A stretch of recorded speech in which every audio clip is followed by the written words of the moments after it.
Оповещение населения, экстренная эвакуация, создание убежищ гражданской обороне России. 90 лет.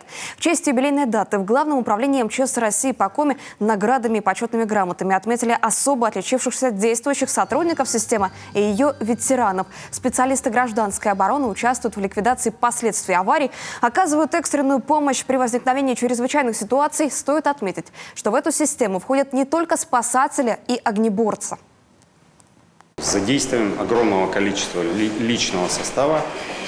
Объясню, что это не только сотрудники МЧС, это практически все организации задействованы, органы местного управления, органы исполнительной власти, территориальные органы федеральных органов исполнительной власти.